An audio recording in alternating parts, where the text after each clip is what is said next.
सवाल कयो आहे मुनीर अली दर्स। वो तो चए त फ़ोम जे मथा नमाज पढ़ी सघिजे थी या न। बिस्मिल्लाहिर्रहमानिर्रहीम।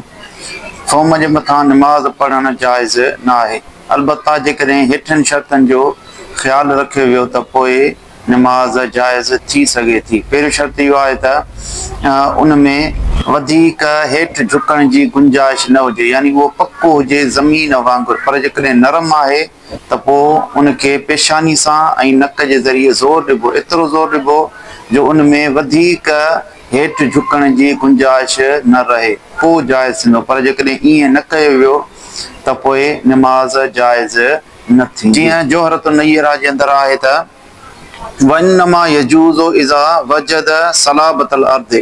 पाण फरमाए थो त सजदो सही तॾहिं थींदो जॾहिं पेशानी ऐं नक खे ज़मीन जहिड़ी पकी शइ महसूस थिए। जेकॾहिं ईअं नथो थिए त पोइ नमाज न थींदी। ऐं अॻियां पाण फरमाए थो वलो सल्ला अलल कुतनिल महलूज इन वजद सलाबतल अर्द अजज़हु व इल्ला फला। ऐं पाण मिसाल ॾींदे फरमाए थो त जेकॾहिं को शख़्स अहिड़े विहाणे ते या बिस्तरे ते नमाज़ पढ़े थो जंहिंमें कप भरियल आहे, पोइ हुनखे एतिरो ज़ोर ॾिनई जो उहो ज़मीन वांगुरु पको ऐं ठोस थी वियो त पोइ नमाज़ जाइज़ थींदी। पर जेकॾहिं एतिरो ज़ोर न ॾिनई त पोइ नमाज़ जाइज़ न आहे। इन बाबति मां मालूम थियो त विहाणे ते या कंहिं बिस्तरे ते जंहिंमें कप भरियल आहे उन ते नमाज तॾहिं सही थींदी जॾहिं हुनखे ज़ोर ॾिए ऐं एतिरो ज़ोर ॾिए जो उहा ज़मीन वांगुरु पकी थी वञे।